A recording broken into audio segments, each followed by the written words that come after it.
Hi, Visalia Christian Reformed Church.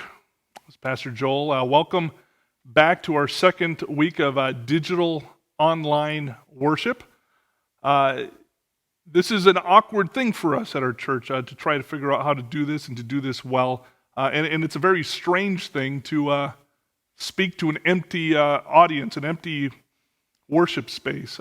In seminary, they tell us when we're nervous and when we feel awkward just to imagine the congregation in their underwear. And the kind of scary thing for me today is to sit here realizing that I am probably preaching at the moment to an audience of which half of you are literally listening to me as you're sitting at your home in your underwear. But this is what we got. So we are this week looking at Ezekiel 37. Now the thing about prophets is they can be very hard to understand when we read through them. Their language can be very archaic. Their way of expressing can be redundant. And in this case, Ezekiel 37, it's quite repetitive. So you can open your Bibles to the NIV translation, but I'm going to read a different translation today, one that I thought was a little more readable, a little easier to understand. So here's a translation I'm going to be reading. You can follow along or just listen to me. I'm going to have the words of the translation I'm using on the screen, so you can follow along on the screen. Here we go. Ezekiel 37, verses 1 through 14 from our lectionary text for today. On me was placed the hand of Yahweh, and it partook of Yahweh's spirit in bringing me out of setting me down in the middle of the valley, and this valley was full of bones. And he led me past all of them, around, and I was astounded at how very many there were spread out in the valley, and how very dry they were too. And he said to me, "Mortal man, can these bones you see come to life?" And I said, "Lord Yahweh, this is something only you know." And he said to me, "Prophesy to these bones, saying to them, dry bones, listen to Yahweh as he speaks to you. Here's what the Lord Yahweh has said to you the bones. Here I am. Yes, breathing spirit of life into you so that you will live. And I will put muscles on you and grow flesh on you and cover you with skin and blow breath into you and you will live. And then you will know that I am Yahweh." And I prophesied in the way I was commanded, and while I was prophesying, I could hardly believe it. There was a noise and a shaking, and the bones came together, every bone in the right place. And I watched as truly muscles and flesh grew on them, and skin covered muscle and flesh, but the breath of life was not in them.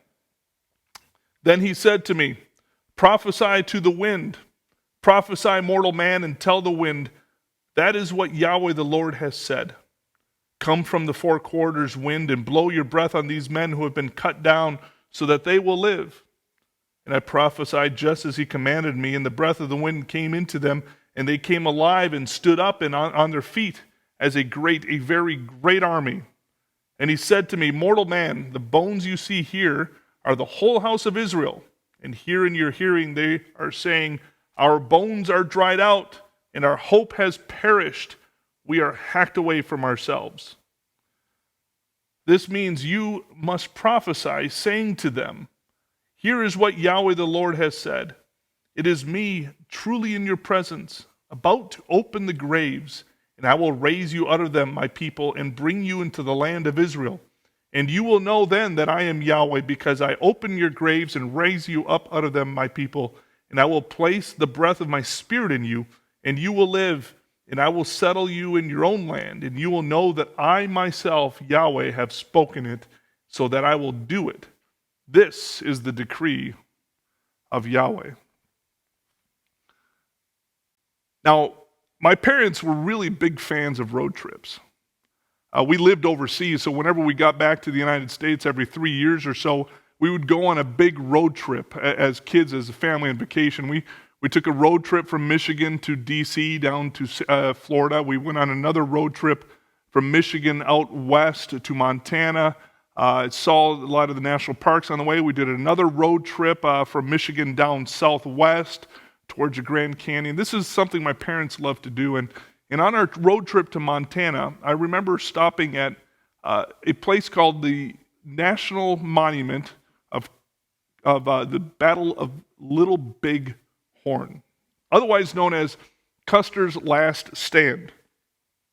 Now, what happened at this battle way back in 1876 is George Armstrong Custer was in charge of a cavalry contingent of the United States and fighting what was known at the time as the Great Sioux War. Now, this was a terrible war where the American soldiers committed all kinds of atrocities, including at some points handing out blankets to starving and hungry and poor Native Americans, that the blankets were laced with all kinds of diseases on purpose so that they would die off and so that the lands in the Great Plains states would become free to pioneers and settlers. Now, in this one situation, in the Battle of the Little Bighorn, Custer took his troops, his soldiers, and they found this huge village. But it seemed, according to the scouts, that the village was mostly just filled with old people and women and children. Custer wanted to find where the warriors were. So he decided his best tactic was to send a couple troops over, a few, I should say, companies of soldiers over, to open fire on the village. And by doing so, that he hoped it would cause the warriors from this village, this rather large village, to come out so that he could engage with them in battle. Now, this ended up being a mistake for two reasons. First, obviously, this is a massive moral failing on the part of Custer and the American forces. They ended up shooting into the village and killing quite a few women and children. And it did work as intended. The warriors from the village ended up coming out, but much to George Armstrong Custer's surprise, they were quite a few more than he anticipated. Thousands of them, in fact, because this had been a gathering of several different tribes, 4 tribes of Native Americans, in fact. And these 4 tribes attacked George Custer and his troop of 276 soldiers and killed them all down to the very last man. Now, when you go to the battleground site of the Little Bighorn, you can see exactly where Custer had his last stand. And you can see, now no one was alive from that battle, at least from the American side, to tell us exactly what happened. But we can kind of tell, the battleground itself tells a story. Because where you go there now, there are little monuments set up in this plain where the battle took place, on this little low rise. Little monuments are set up every single place. A soldier died. So you can see there's this big grouping of them that gathered around Colonel Custer himself where he died, and you can see where they all fell right there. But as you look out from that little hill into the plain, you can see little dottings of monuments scattered all the way around. A grouping of 2 here and 1 over there and 5 over here, as there were different groups of soldiers who tried to run away and were ridden down as they were trying to flee and killed. And these monuments were erected right where they were left in this battlefield. And I have a couple pictures of them right here. So here's the low rise. This is where Custer had his stand, and you can kind of see where they were gathered. But then further away, there's a few of them here, and you can see some of those markers scattered around where these soldiers lost their lives. Now, I was 12 when I visited Custer's Last Stand Park, and as I still remember what it felt like being there. This was a desolate place. It was not a place of glory. It was not a place of victory. It was not a place to celebrate. It was a plain of death. It was a national monument to death. No one won that battle. Sure, the tribes technically won because they'd wiped out Custer's command, but all that did was cause the United States Army to send in an even greater force to fight them off and to kill so many more thousands of Native American Indians. Really, the only thing that triumphed that day on that plain was death. And the memory of walking around that battlefield to all the places where people died reminds me of Ezekiel 37. Now the Lord came to Ezekiel, and the Lord took him on a tour of this plain, a plain of death, full of strewn bones, dry bones, each one of them a pale mark of an army that had died, an army that had been left dead on the plains where they had fallen. And the Lord takes Ezekiel around the plain with these bones everywhere, and it sinks in that this is a place where death alone has triumphed. And as the Lord takes the prophet around, he asks him a surprising question. He asks, can these bones actually come to life? What an absurd idea, isn't it? I mean, how do bones come to life? But the prophet is talking to God, so he has to temper his answer, even though he thinks it's kind of a crazy idea. And the prophet answers by saying, well, you alone know. It's a resigned answer. The answer is someone who really has lost all hope. Now, it's helpful to know what is going on in Israel at this time when Ezekiel has this vision. The northern tribes of Israel had been carried off into exile by Assyria. Now, many decades later, Assyria itself doesn't even exist, and no one has any clue at all where the northern tribes of Israel might even be. Instead, what has happened is Babylon has risen up, and Babylon came and attacked Judah and took the tribe of Judah into exile in Babylon. And God's people had put all their hope and trust for their own survival into Jerusalem. They had all thought that surely Jerusalem could not fall because that's where the temple was. And if the temple was there, surely God would protect it. Yet here they were, conquered, driven away from their homes, exiled thousands of miles away in another country, and their capital city, Jerusalem, and their great temple, nothing but a pile of rubble. Hope dashed, lives ruined. The Jews had felt that they had been given over to be the prey of death itself. So this valley of dry bones was a perfect metaphor, a perfect image, picture for how the Jews felt about themselves. A dead nation. No life left in them. No hope left in them. And so when God asks the prophet Ezekiel that strange question, the prophet gives that weak and resigned answer to God. Don't ask me, he says. You know. You alone know. It's as if the prophet was attempting to conceal his own lack of faith. Because if the prophet had faith, the answer would be quite obvious and quite easy. If the prophet had faith that these bones could live again, he would say, well, God, if you want it to be so, surely even this would happen. But he couldn't bring himself to say that because his faith was so weak. His hope had been so lost. So all he could say was, I guess you would know, God.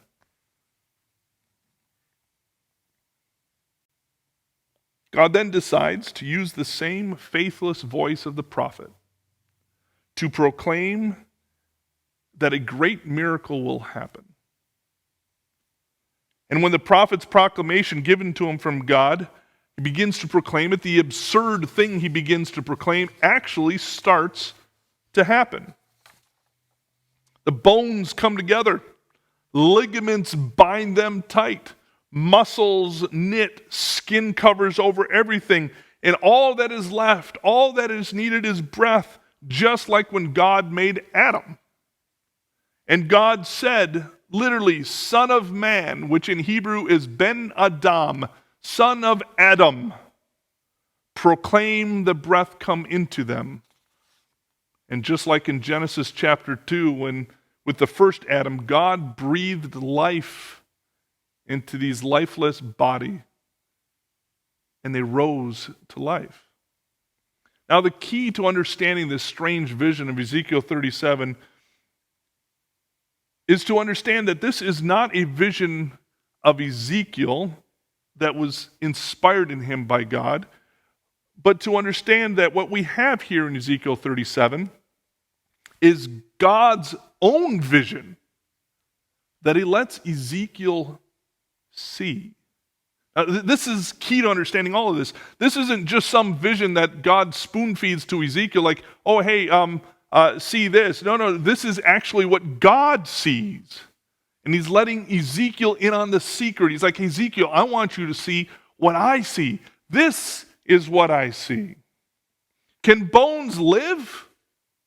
Well, of course not. That seems absurd. Except for through God's eyes. Now watch the impossible happen. There is a word that happens 6 different times in just these 14 verses. The word is hine. Now, it's not a translatable word. You can't translate this word. The New King James Version tries, and it translates it as lo or behold. But the NIV translation and the translation I read doesn't even bother. They don't even try because this isn't so much a word with a meaning as it is a word that expresses surprised recognition of something.